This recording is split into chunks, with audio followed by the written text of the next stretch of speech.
Right, Ugly Inside TV, outside St Mary's, the final game of the season, mate. We're exhausted from this season. It's been a storm this season. Yeah, it has, and that's also my name. So well done with that. That's a good joke. Pretty alive. But Come on, no, no, I think it's been an interesting season. Certainly, I mean, there's been. Yeah, it's not wrong. I mean, you know. Well, no, it's been interesting in the way of God, what the hell are we doing? You know.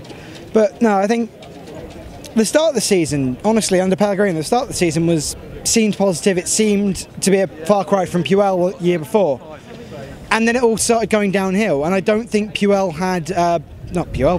had a second plan. He didn't have a plan B. He didn't have a. He was a yes man, in my opinion. He wanted to tick all the right boxes, do all the right things to please upstairs. Yeah, that's probably a good way of looking at it. But I mean, obviously Sparky's come in now. Mark Hughes has come in, and he's just suddenly, I think he's basically kicked all those players up the arse and gone, right, if you don't play well now, you're out in the summer to some championship team. Although, to be fair, we were very close to being that championship team anyway.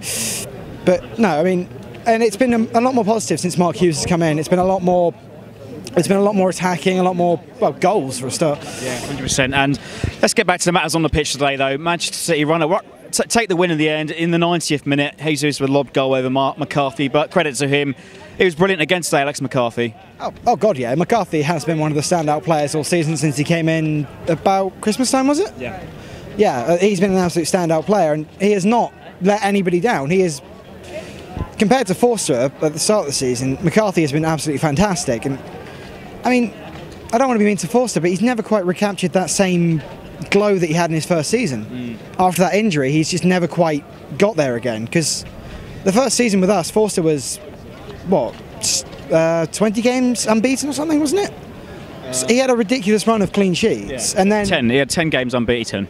Yeah, and then he picked up that injury against Burnley, and next time we saw him, he was a shaking mess. So, I mean, the same thing went for Jay Rodriguez, and I hope that he picks up his form for West Brom. But, you know, it does feel a lot like sometimes when players go out injured, they come back and they're just not the same player. Yeah. All right, final thoughts for the season then. We've given Man City a good run today. Yeah.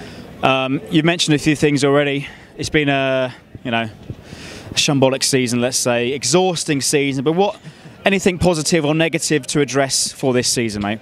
I think something very positive is we've got Lamina, Højbjerg and Ward-Prowse in the midfield, and they are looking like an incredibly strong trio.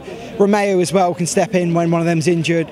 We've got a trio of midfielders that we need to keep hold of, basically, because they are very strong and they are very good, and we need to keep hold of them throughout the summer. In defence, what we've got, I think, I'd say we need to get a better. Yoshida isn't quite good enough anymore. Well, he never really was. He was always a bit of a championship player.